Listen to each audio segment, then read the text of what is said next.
polisi harus hati-hati, penyidik harus hati-hati. Apakah ini masuknya ranah perdata atau pidana?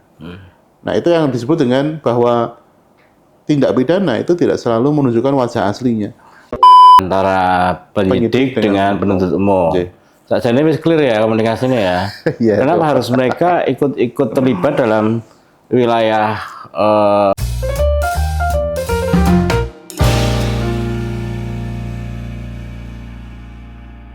Selamat datang di channel Pelkam, Politik Kampung. Saat ini saya bertemu dengan Pak Dr. Rustam Haji. Dia adalah pakar hukum pidana dari UNS. Apa kabar Pak Rustam Haji? Alhamdulillah sehat, baik Pak O. Oke. Nah, kira-kira ini kan sudah mulai nih di beberapa forum-forum resmi itu mulai ngomong soal itu saat ini yang lagi viral itu RUU KUHP nih Pak. Menimbulkan pro kontra karena banyaknya kayaknya sebetulnya ada aturan-aturan yang berbeda dengan misalnya Undang-Undang Nomor 8 Tahun 81 yang dulu gitu loh. Nah, mungkin Pak Rustam Haji bisa menjelaskan atau mengkritisi RUU KUHP yang baru itu apa masalahnya sehingga menimbulkan pro dan kontra. Terima kasih Pak. Memang untuk RUU KUHP atau kemudian menjadi hukum acara pidana yang baru itu diproyeksikan menggantikan Undang-Undang Nomor 8 Tahun 81 tentang hukum acara pidana yang usianya sudah 44 tahun. Dan kalau udah tua Pak ya? Tua banget itu. 44 tahun. Kalau sebagai sebuah undang-undang itu sudah terlalu lama dan kalau istilahnya itu udah obsolete, ketinggalan zaman. Nah, apalagi ada Undang-Undang Nomor 1 Tahun 2023 atau KUHP nasional yang nanti diproyeksikan berlaku 2026. Nah, ketika 2026 KUHP-nya baru, tapi cara menjalankan KUHP itu belum disepakati, itu kacau nanti Pak. Maka KUHP-nya baru, harusnya ada KUHP atau hukum acara pidana yang berfungsi menjalankan KUHP itu dengan kondisi yang sesuai. Nah, menjadi tadi pro kontra kata Pak OO itu karena memang yang satu itu sesuatu yang baru pasti menimbulkan pertanyaan. Yang kedua, konsep KUHP yang kemudian ditawarkan atau yang kita bisa temukan di dunia maya itu konsepnya masih 2012. Jadi masih banyak hal yang kemudian dikatakan tumpang tindih, ada sesuatu yang baru yang kemudian kita belum kenal sebelumnya. Misalnya di KUHP yang lama, Undang-Undang Nomor 8 Tahun 81, ada yang namanya pra-peradilan. Di RUU KUHP nggak ada, digantikan hakim pemeriksa pendahuluan. Sebelumnya ada proses penyelidikan di KUHP, Undang-Undang Nomor 8 Tahun 21. Di RUU KUHP yang baru, penyelidikan tidak ada. Nah, ini ada beberapa poin-poin yang kemudian menjadi perlu dibicarakan agar dipahami bersama, sehingga tidak saling surup gitu Pak, tidak salah paham atau salah tampa itu bahasa Indonesianya. Mas, sebentar lah, sebelum kita masuk ke esensi RUU KUHP.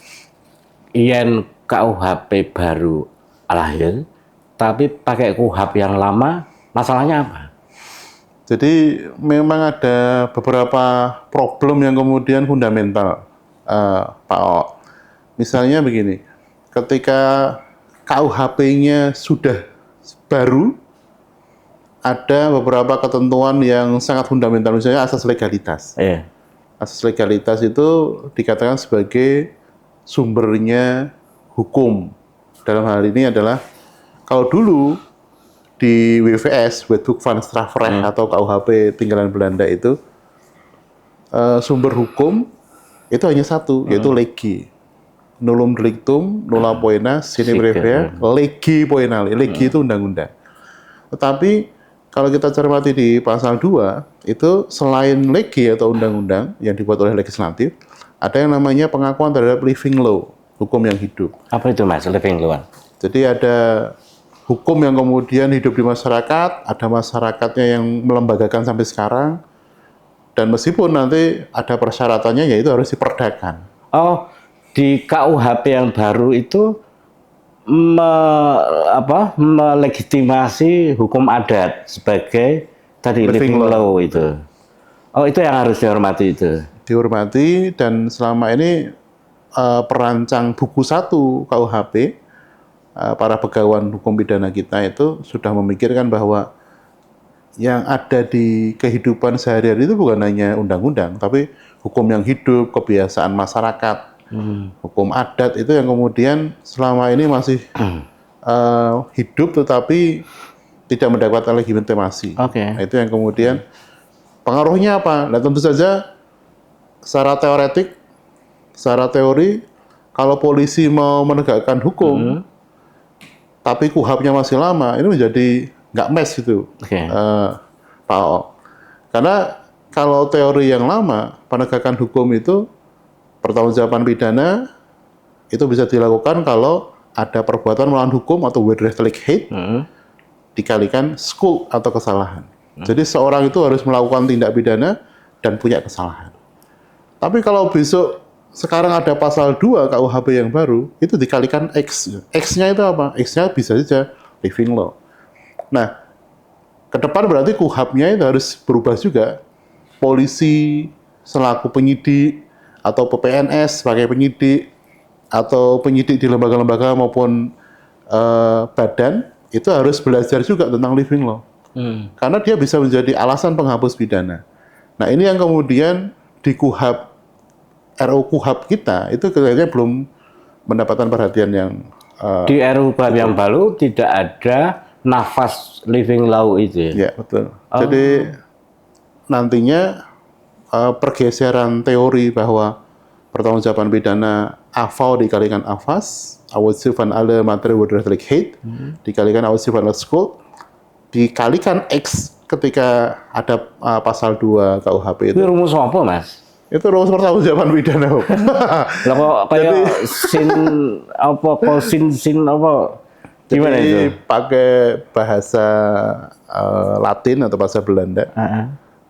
Itu ada yang menyampaikan bahwa yang namanya pertanggungjawaban pidana itu harus ada perbuatan melawan hukumnya, ada kesalahannya. Nah, perbuatan melawan hukum itu bahasa Londonya itu with reflect hate. Atau bahasanya Probarda AFAU. AFAU gitu. Yang living law itu diperdakan. Ya. Jadi masing-masing daerah yang punya masyarakat adat harus mengatur dalam peraturan daerah. Betul. Jadi misalnya wong samin, kena pidana, dia harus ada pendekatan secara living law untuk menyelesaikan masalah. Jadi orang-orang DPRD setempat, para legislator daerah itu harus responsif kemudian mengatur apakah hukum yang hidup di masyarakat samin itu ada nggak yang berkaitan dengan pidana adat atau apa gitu misalnya, kemudian diperdakan. Dan kita misalnya ada pidana adat tapi kemudian sudah diselesaikan secara adat, maka proses kemeja hijau itu menjadi hapus, Bapak. Oh, oke. Berarti kayak ini lex spesialis ya, Mas ya? Betul, meskipun lex spesialis itu digunakan, lex itu nama lain dari legi atau undang-undang, tetapi memang ketentuan, makanya tadi misalnya ada rumus tadi, AFAU kalikan AFAS kalikan X, penyebutnya X itu karena memang X-nya bisa macam-macam, Bapak. Bisa karena melaksanakan undang-undang, jadi alasan pembenar, atau kondisi yang memaksa, not where misalnya, pembelaan terpaksa, ada preman nyerang, kita bela diri, premannya kalah, meninggal lagi misalnya, nah itu kan not where namanya. Atau misalnya ada kondisi ternyata dihapuskan dengan penyelesaian adat. Nah ini contoh X tadi yang bisa beragam, tetapi untuk KUHP kita saat ini tidak memadai untuk mencakup itu, misalnya begitu. Belum masuk klausul living law itu. Betul. Selain penghapusan di tingkat penyelidikan dan penyidikan, ada lagi, Mas, perubahan yang itu menimbulkan masalah kelak? Jadi kalau selama ini kita mencermati KUHP kita, Undang-Undang Nomor 8 tahun 81 itu memang penyelidikan itu ada beberapa lubang hukumnya, Bobo. Jadi bisa jadi penyelidikan itu fungsinya untuk memeriksa apakah peristiwa itu ada anasir pidananya atau tidak. Kalau kita pinjam pemikirannya Van Bamelen, seorang tokoh Belanda, itu pidana itu tidak selalu menunjukkan wujud aslinya. Misalnya penipuan, tapi sebenarnya bukan penipuan, tapi jangan-jangan itu bukan prestasi keperdataan. Utang piutang tapi ra gelem bayar misalnya. Kan taunya masalah ya udah ini berarti kamu nipu saya, menggelapkan uang saya, tak laporkan polisi. Padahal ada perjanjiannya misalnya. Maka itu polisi harus hati-hati, penyidik harus hati-hati. Apakah ini masuknya ranah perdata atau pidana? Nah, itu yang disebut dengan bahwa tindak pidana itu tidak selalu menunjukkan wajah aslinya. Maka kalau penyelidikan itu dihapuskan, ada kekhawatiran beberapa pihak. Nanti masyarakat kita itu mudah untuk melaporkan orang lain. Menjadi swing society kalau katanya Donald Black. Atau menjadi masyarakat yang suka menuntut. Padahal kalau dilaporkan pasti lapor balik. Akhirnya polisinya pusing. Nah, itu satu contoh saja bahwa kalau penyelidikan dihapuskan, maka sebenarnya ada potensi masyarakat itu bukan tambah damai, tapi tambah suka menuntut atau menjadi swing society. Itu kekhawatiran yang pertama.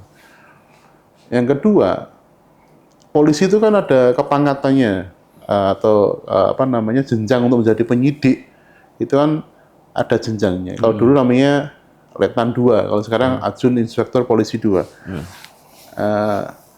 Itu baru nanti bisa penyidik. Nah, yang pangkatnya di bawah itu kerjaannya apa kalau nggak ada proses penyelidikan, Bapak? Jadi ini yang kemudian polisi saja dengan masyarakat itu sekarang rasionya sudah timpang. Kalau kemudian nanti penyelidikan dihapuskan, ada banyak anggota kepolisian dengan kepangkatan tertentu itu tidak melaksanakan tugas sebagai penyelidikan untuk memeriksa apakah suatu peristiwa itu benar pidana atau bukan. Jadi akeh polisi yang ranti kerjaan ya. Saya mau ngomong gitu nggak ya. Kerjaan dong, penyelidikan dihapus. Ya itu kemudian apa masalahnya, Mas? Kenapa alasan penyelidikan dihapus itu? Kalau kita melihat kan memang di KUHP yang lama ini kan rentang waktunya nggak terbatas ya. Betul.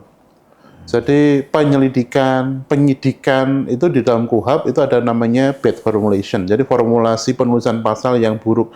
Salah satunya apa? Tidak ada batas waktunya. Itu potensi abuse of power kalau katanya Lord Acton itu. Kalau ada yang namanya power tend to corrupt, absolute power corrupt absolutely. Jadi ketika ada power, ada kewenangan di situ dan tidak dijalankan dengan regulasi yang ketat, itu cenderungnya menyimpang.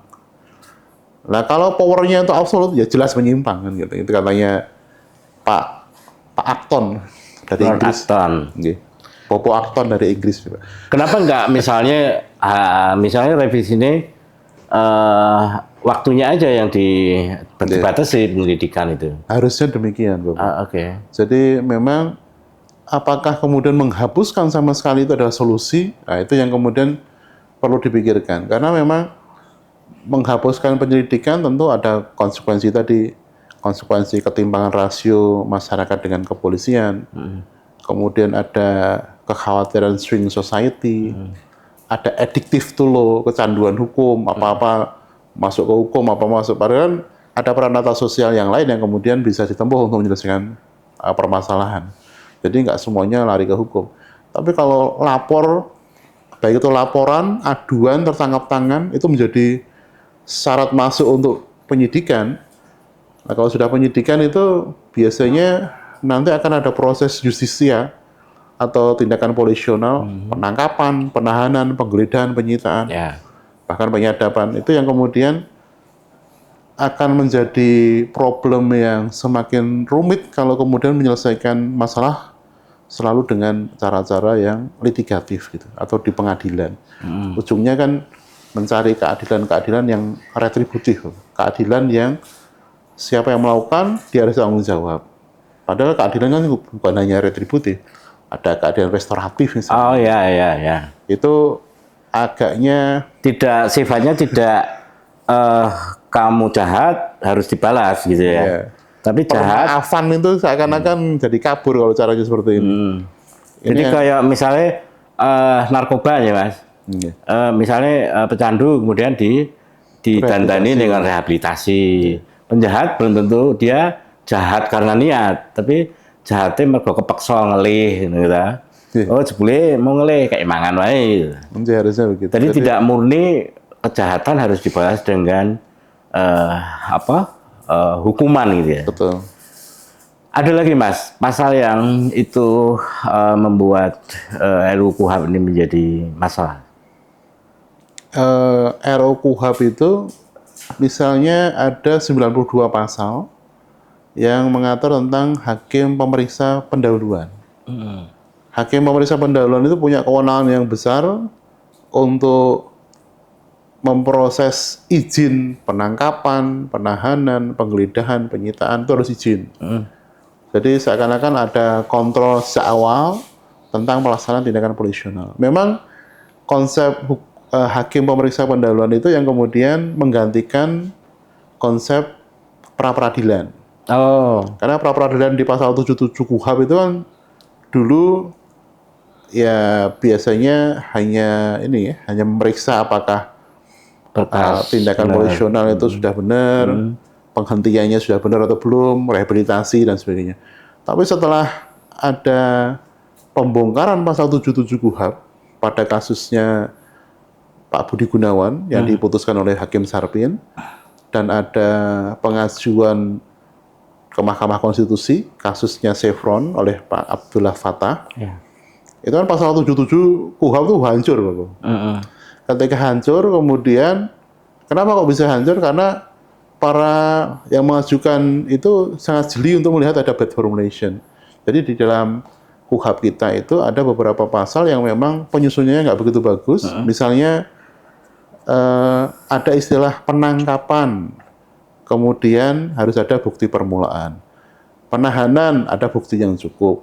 Ada istilah alat bukti, tapi bukti yang cukup itu apa? Bukti permulaan itu apa? Alat bukti itu apa? Nggak ada definisinya. Itu menjadi kekosongan hukum. Atau kemudian tindakan lain menurut undang-undang, tapi tindakannya apa nggak jelas. Maka itu diperluas menjadi, oh termasuk penetapan tersangka dong berarti. Nah itu yang kemudian membongkar pasal 77 KUHP, sehingga kemudian kewenangan tentang pra-peradilan itu sangat dinamis termasuk penetapan tersangka.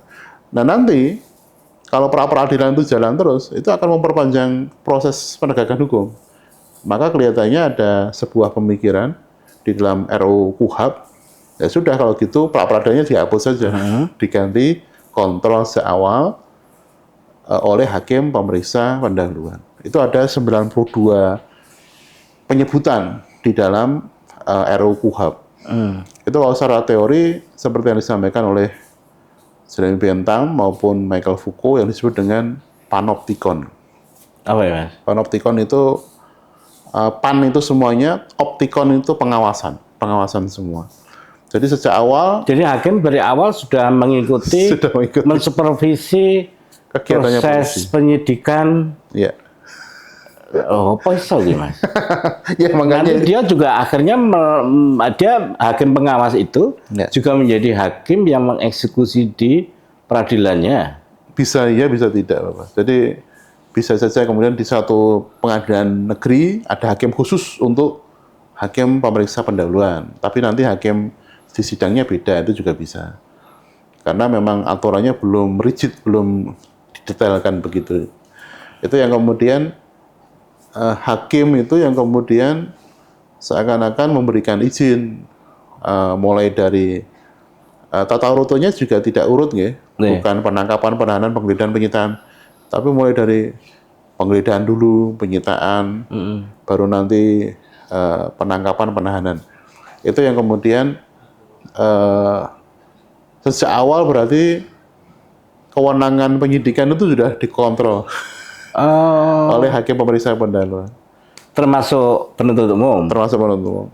Seberapa besar penuntut umum juga melakukan fungsi kontrol itu?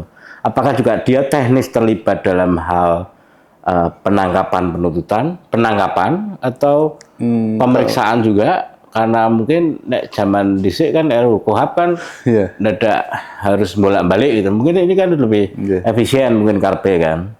Ya, kalau dulu itu ada pasal 110 KUHAP Undang-Undang 881 itu untuk bolak-baliknya berkas atau kita kenal dengan pra penuntutan. Penuntutan. Tetapi kalau di RUU KUHAP itu memang kemudian ada beberapa pasal itu yang memberikan kewenangan lebih kepada penuntut umum atau kejaksaan. Misalnya kalau ada masyarakat lapor kepada polisi selaku penyidik, kemudian dalam jangka waktu tertentu nggak ditanggapi, dia bisa lapornya ke kejaksaan Oh, untuk kemudian melakukan, Pak, laporan saya tolong ditanggapi, entah itu Bapak yang terima atau Bapak minta kepada penyidik untuk memproses. Itu kan sebenarnya apakah kita menguatkan dominus litis atau menguatkan diferensiasi fungsional? apa gimana dominus litis? Dominus litis itu domain itu pemilik, litis itu perkara. Jadi pemilik perkara itu jaksa penuntut umum atau disebut penuntut umum. Tapi kalau diferensi fungsional berarti ada fungsi penyidikan oleh penyidik, penuntutan oleh jaksa, mengadili oleh hakim gitu, advokasi oleh advokat kan, itu diferensi fungsional. Jadi seakan-akan ada dua pemikiran besar yang saling bertumbukan, Bapak. Yang satu ingin diferensi fungsional seperti yang ada di KUHAP Undang-Undang Nomor 8 Tahun 2001, tapi ada yang menginginkan juga untuk dominus litis diperkuat sehingga kontrol komunikasi horizontal itu sudah terbangun sejak awal gitu. Jadi meskipun selama ini juga jalan juga, maksudnya misalnya ada surat pemberitahuan dimulainya penyidikan SPDP, itu juga fungsi komunikasi horizontal sebenarnya antara penyidik dengan penuntut umum. Saat ini wis clear ya komunikasinya ya. Kenapa harus mereka ikut terlibat dalam wilayah sing maksudnya secara kemampuan teknis juga dia tidak menguasai gitu. Ya, itu yang kemudian perlu digali dari naskah akademiknya sebenarnya, Bapak. Jadi kalau baca suatu draft undang-undang itu kan akan lengkap dengan naskah akademiknya.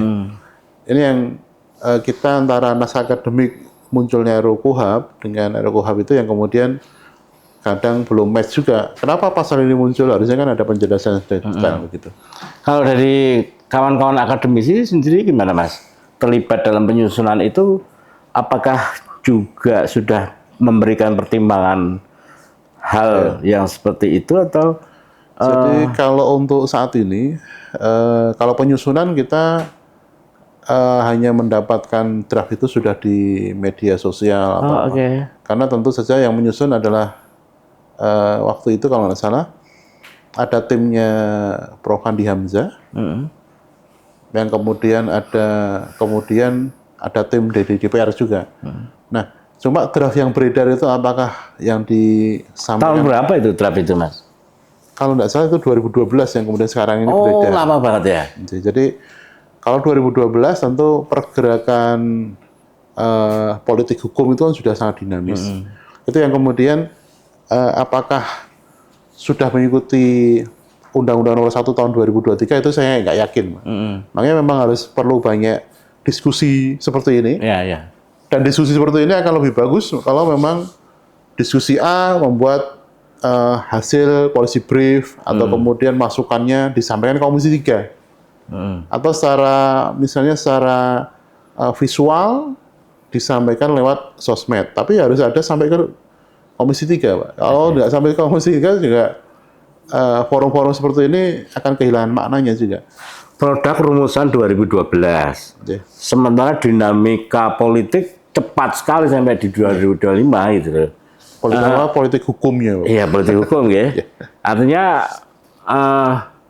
membuat produk KUHAP yang itu secara general bisa mengikuti perkembangan zaman agak repot juga ya, Mas ya. ya tentu perlu duduk bareng, kemudian mendiskusikan secara serius, karena setiap hal yang kemudian muncul di KUHP, Undang-Undang 1 tahun 2023, itu harus diimplementasikan dengan tepat oleh hukum acaranya. Kalau kemudian hukum acaranya belum siap, KUHP-nya juga jalan duluan, itu pasti nggak match nanti, Bapak. Tentu akan banyak hal yang kemudian akan saling suruh kalau bahasa Solonya itu. Jadi nggak nyambung begitu. Ya. Itu yang kemudian dikhawatirkan. Lanjut terus tugasnya polisi ini apa ya Kurugam itu begitu banyak penuntut umum terlibat mensupervisi, kemudian hakim pengawas ikut terlibat. Iya. Terus tugasnya polisi apa, Mas? Ya tentu Ngetik Pak ya. ini ini yang kemudian tentu harus kita kritisi, Bapak. Jadi maksudnya apakah penyidik itu kalau di RUU ada tiga golongan. Jadi penyidik Polri, PPNS, maupun penyidik khusus di lembaga, badan atau kementerian. Ini yang kemudian tentu fungsinya beda-beda, nggih. Termasuk kalau kemudian nanti pro justisia atau law enforcement, penegakan hukum, itu yang kemudian di dalam konteks apa yang harus dikerjakan oleh penyidik kalau begitu? Ya tentu karena mulainya ada laporan, aduan, tertangkap tangan. Jadi ya pertama tugasnya tentu saja kalau ada masyarakat yang lapor ya harus terima. Jadi laporan itu biasanya berkaitan dengan pemberitahuan karena kewajibannya. Kalau pengaduan biasanya pemberitahuan disertai permohonan karena biasanya delik aduan ini, Bapak. Kalau tertangkap tangan ya berarti ada 4 konsep tertangkap tangan itu. Jadi diketahui pada saat melakukan tindak pidana, sesaat setelah melakukan pidana, diserukan oleh khalayak ramai bahwa dialah pelakunya, atau ditemukan barang bukti yang menunjukkan bahwa dialah pelakunya. Nah, dari 3 macam laporan, aduan, tertangkap tangan itu yang kemudian merupakan insight atau input dari diketahuinya tindak pidana, ya harus diproses ke penyidikan, karena penyelidikan sudah nggak ada, Bapak. Nah, apakah nanti ini layak atau tidak lah, nanti ada intervensi dalam tanda petik, ya. Ada supervisi dari penuntut umum. Wah, ini nggak layak, bro, nggak jadi. Jadi itu bentuknya. Saya nggak yakin sih, Mas. Itu yang di teksnya begitu. Jadi, bahkan mungkin kejaksaan akan lebih super body dalam hal ya dia diatur sendiri dengan undang-undang kejaksaan kan. Bahkan konon katanya lembaga ini justru dia punya kekuatan tersendiri yang tidak tersentuh oleh hukum ketika ada oknum kejaksaan yang dia punya masalah hukum gitu. Siapa yang menuntut? Ya mereka sendiri, ya kawan-kawan mereka sendiri ya. Ya, memang kalau kita bicara tentang equality before the law, persamaan di hadapan hukum, itu sudah jauh-jauh hari sudah dikritik oleh Mike Galanter, Bapak. Ada sebuah artikel judulnya Why the Haves Come Out Ahead. Mengapa orang-orang the haves, kaum yang berpunya itu bisa mendayagunakan hukum? Nah, pertanyaannya, kaum the haves itu siapa? Orang yang punya kuasa tentu saja. Orang yang punya kekuatan ekonomi, orang yang punya jejaring, orang yang punya media seperti Bopo ini kuat. Kaum the haves ini. Ini yang kemudian bisa saja mendayagunakan hukum. Tetapi makanya Galanter mengatakan ya equality before the law itu mitos sebenarnya. Nah, kalau ada kekhawatiran seperti itu karena misalnya lembaga kejaksaan itu menjadi super body, ya tentu harus ada fungsi kontrol, Bapak. Jadi fungsi kontrol, pengawasan, komisi kejaksaan yang sudah ada itu, Mas ya. Sudah ada, dan itu dipimpin oleh Profesor Pujiono Suwandi dari UNS. Promosi nih, ya. UNS. Jadi itu yang fungsi kontrol sebagai partner juga. Dan sekarang, Bapak, kalau kita menggunakan teorinya Michael Foucault, gadget kita ini juga fungsi kontrol. Gimana tuh Mas? Jadi setiap orang dengan gadgetnya dia bisa memviralkan segala sesuatu ke media Oke. sosial. Itu yang kemudian disebut panoptik tadi. Oke. Panoptik. Jadi kalau selama ini mungkin penegak hukum, polisi, jaksa, atau advokat, hakim itu bisa punya kewenangan dari undang-undang menjalankan kuasanya. Kita masyarakat sipil juga punya kuasa dengan gadget kita. Kalau ada misalnya ada aparat penegak hukum misalnya itu sidang kemudian kebablasan naik meja misalnya itu kan juga tinggal disorot aja viral kemudian bisa kehilangan kewenangannya kan gitu. Yang mengadili netizen. Netizen meskipun ada istilah no viral no justice gitu. Tapi ya itu namanya konsep panoptikon namanya. Jadi kita semua ngawasi agar semuanya baik. Gitu. Itu yang kemudian sebenarnya siapa yang kemudian nanti diawasi, siapa yang mengawasi itu menjadi bias. Ya, di tengah misalnya tingkat kepercayaan publik kepada lembaga-lembaga negara itu rendah. Gitu. Akhirnya muncul sikap-sikap publik untuk mengambil alih atau turut berperanan untuk mengawasi. Gitu. Kira-kira seperti itu, Mas. Maksudnya apapun regulasi atau aturan yang kemudian saling tumpang tindih di dalamnya itu misalnya ada hakim pengawas tapi hakim pengawas itu ya brengsek ya berdoa ya. Nah, sebenarnya bukan aturan yang harus dirubah tapi bagaimana menguatkan lembaga-lembaga yang ada. Ya, jadi kira-kiranya ngono lah Mas. Maksudku aku ya jadi koyok keminter lah. Kalau jenengan lebih pinter kan. Itu yang disampaikan Bapak itu sudah benar sebenarnya. Itu sudah lama disampaikan oleh Traverne namanya, seorang ahli hukum yang kemudian mengatakan berikan saya penegak hukum yang baik, maka dengan undang-undang atau dengan aturan yang buruk sekalipun saya akan tegakkan hukum dengan sebaik-baiknya. Itu yang menyampaikan itu adalah Traverne. Jadi ada yang beranggapan begitu, yang penting kan orangnya dulu, ya ada seperti itu. Tapi ada juga kalau kemudian undang-undangnya sudah obsolete seperti KUHP kita yang semula ada wetboek van strafrecht, distraf gitu, dipidana. Itu berarti itu kan sudah ketinggalan zaman tahun 1819. Maka ketika kita sekarang 2023 itu sudah punya undang-undang KUHP yang baru, maka normanya juga harus diperbaiki. Jadi memang norma diperbaiki agar tidak jadi bad formulation juga penting. Itu seperti pidato pengukuhan Prof. Barda ketika menerima gelar guru besar. Tapi memperbaiki individu-individu penegak hukum seperti pendapatnya Traverne juga benar. Jadi kedua-duanya harus diperbaiki dengan baik dan kawasan terdibukanya ya di Fakultas Hukum, di semua fakultas hukum di Indonesia. Tarik menarik kepentingan ini apa Mas? Kira-kira latar belakang. Kalau tentu yang disampaikan Lord Acton tadi, Bapak. Jadi Kekuasaan. power tend to corrupt tadi. Jadi power itu melenakan memang. Kan power itu kan memang yang megang power. Tapi nek misalnya Lord Acton ki mau arep ono powerne sing luwih kuatne gitu. Dia akan lebih super body lagi gitu. Jadi makanya kalau biar powernya tidak cenderung untuk korup, kontrolnya harus kuat. Nah, kontrol yang kuat itu gimana? Ya, lembaga yang sifatnya memberikan pengawasan secara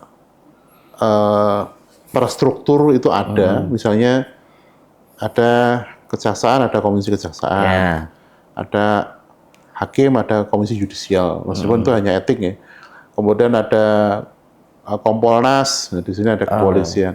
Tetapi yang tidak boleh dilupakan adalah ada yang namanya fungsi pengawasan yang sifatnya statis atau sifatnya internal atau sifatnya struktural. Tapi ada fungsi pengawasan yang menyublim. Menyublim itu ya nyebar gitu. Siapa yang menyublim itu? Ya netizen, masyarakat. Dengan gadgetnya. Karena kita sekarang sudah menjadi society 5.0. Semuanya terkoneksi dengan internet. Siapapun yang melakukan kesalahan dan ketangkap kamera udah selesai. Besok Peradilannya konfirmasi. peradilan umum ya. Peradilan formal tapi non formal. Ya bisa diadili. Dinya IKB sak netizen. Yaitu bentuk apa namanya peradilan jalanan, tetapi Itu kapan Mas rencana Mas yang RUU KUHP ini? Karena sifatnya kan prioritas ya. ya. Jadi kalau sesuai dengan Prolegnas Prioritas 2025, ya harusnya tahun 2025 ini Sudah jadi? wakil rakyat kita itu harus sudah membahasnya setidaknya. Sudah membahasnya atau sudah jadi? Syukur jadi. Oh, Karena kan tadi Pak O Perso ya, bahwa satu pasal dan pasal yang lain itu syarat kepentingan. Ya kepentingan kewenangan, kepentingan power, kepentingan menjalankan diferensiasi fungsional, kepentingan dominus litis itu kan banyak bertarung. Maka perlu kebijaksanaan, perlu pembahasan yang teliti, hati-hati, dan ada deadline-nya. 2026 itu KUHP udah jalan. KUHP sampai di mana? Kan itu menjadi problemnya. Jadi waktunya tidak panjang, hanya sekitar 1 tahun. Itu pun dikurangi dengan masa ini sudah bulan apa nih ya? Ini sudah bulan Februari. Berarti kurang 10 bulan lagi.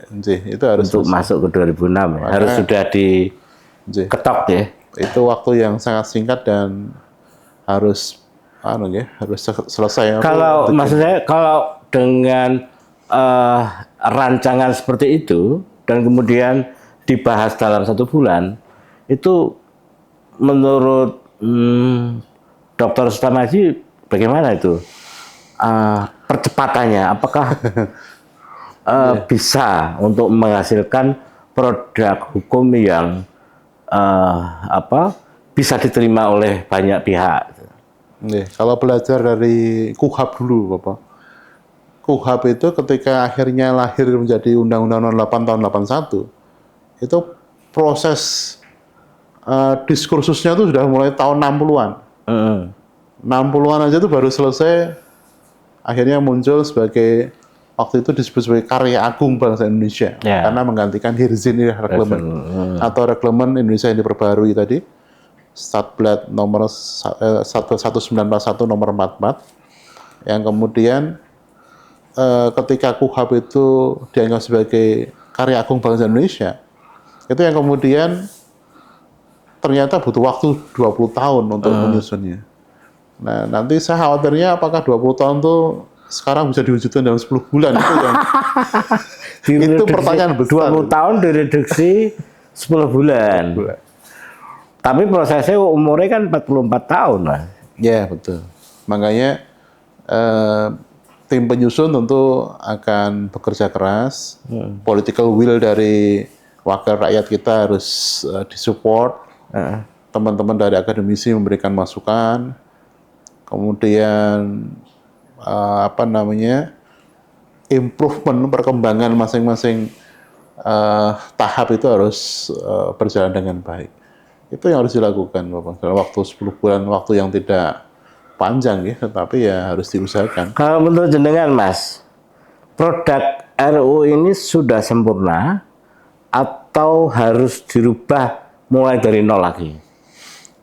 Kalau draft yang ada memang perlu banyak kritisi, Bapak.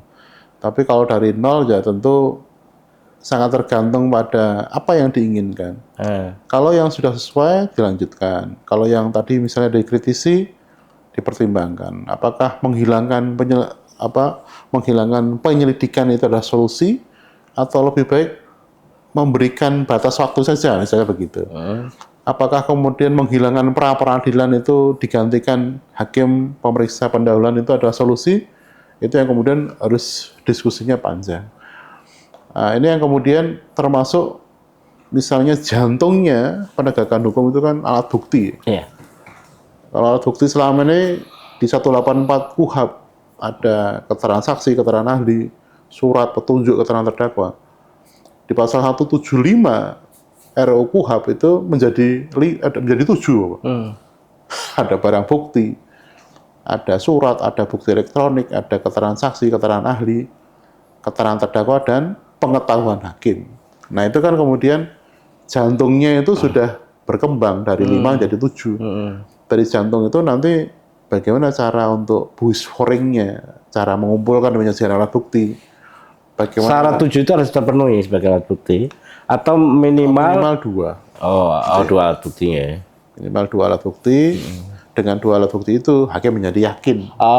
Ruangnya menjadi banyak, tidak terbatas nggih di ada 7. alat bukti ya 7. Kalau dulu hanya 5. 5 pun yang 2 itu di pengadilan nanti.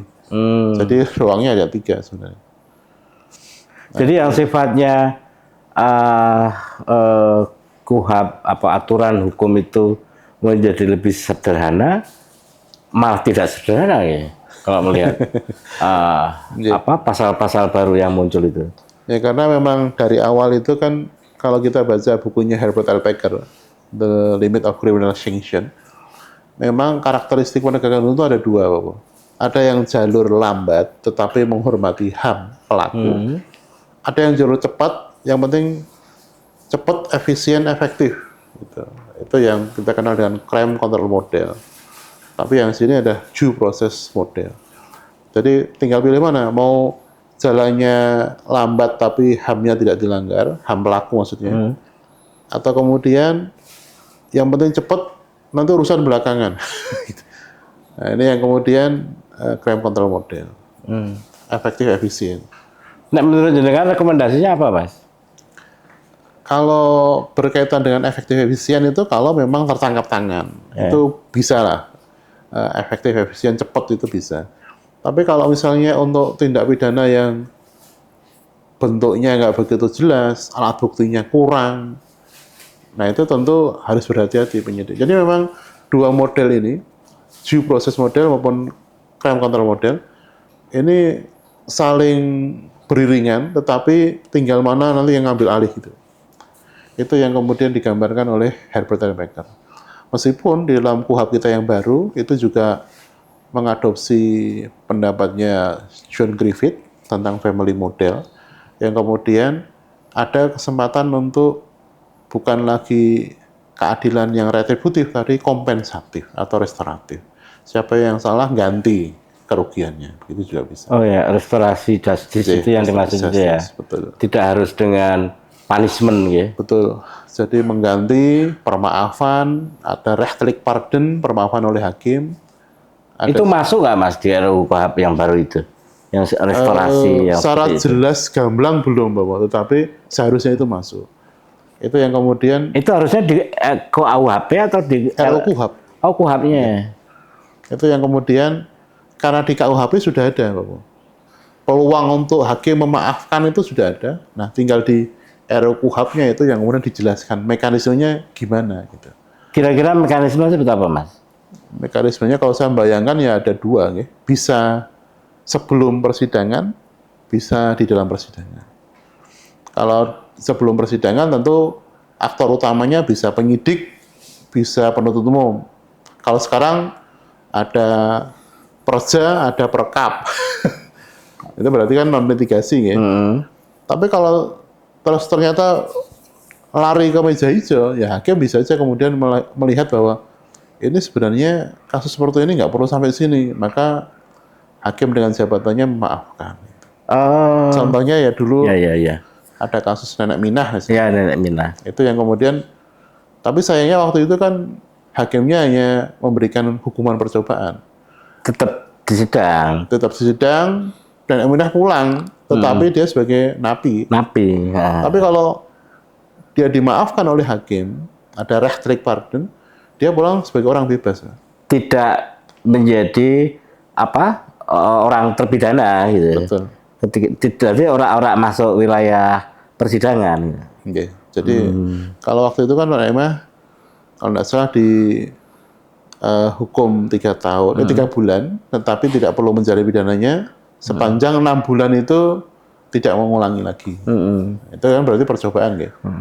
Tetapi SKCK-nya elek lah kok ya, terpaling ngurus SKCK elek lah.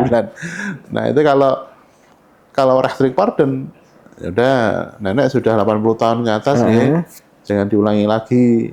Nah, ini saya maafkan sebagai hakim karena jabatan saya. Nah, itu Atau mungkin kayak misalnya KUHP nggak perlu sampai pelimpahan ini kan berkas kan, cukup neng ya, polisi rampung. ya bahkan tadi hakim pemeriksa pendahuluan itu bisa Oh, memberikan ini nggak layak nih untuk diproses bro. oh oke, ya ya ya. Ini yang kemudian bisa diusahakan. Sebagai penutup Mas, mungkin Deh. ada pertimbangan yang mungkin bisa mempengaruhi para anggota di parlemen untuk lebih ini membuat KUHP yang itu bisa diterima banyak orang. Apa Mas? Mas? Jadi tentu semua pihak harus berperan seperti yang dilakukan kita saat ini dengan memberikan podcast yang kemudian memberikan informasi bahwa ada hal yang perlu diperbaiki dalam RUU sehingga sinkron dengan KUHP. Kemudian hasil diskusi-diskusi itu kan banyak dilakukan di kampus-kampus. Oke. Hasil diskusi itu dihimpun, kemudian hasil catatannya apa diserahkan kepada Komisi 3 DPR. Sehingga hasil diskusi yang kemudian sudah dimulai ini menjadi bahan yang baik untuk kemudian membahas RUU dan kedepannya tentu saja bisa melaksanakan KUHP dengan sinkron. Itu harapannya demikian. Nah, jadi tentu apa yang dilakukan oleh masyarakat dengan media sosial itu perlu diapresiasi. Apa yang dilakukan kampus dengan kajian-kajian ilmiahnya juga harus terus dilakukan. Tapi semuanya harus dihimpun, diserahkan wakil rakyat kita di Komisi 3. Oke. Seperti itu. Terima kasih. Baik, terima kasih Pak Dr. Rustam Haji, Iya. pakar hukum pidana dari UNS. Kawan-kawan Polkam, apa yang sudah dijelaskan oleh Prof. Rustam Haji itu membuka wacana kita soal pidana, hukum acara pidana yang itu sangat penting dan sangat bermanfaat bagi kita semua, terutama publik di Polkam. Jangan lupa tetap terus menonton Politik Kampung. See you.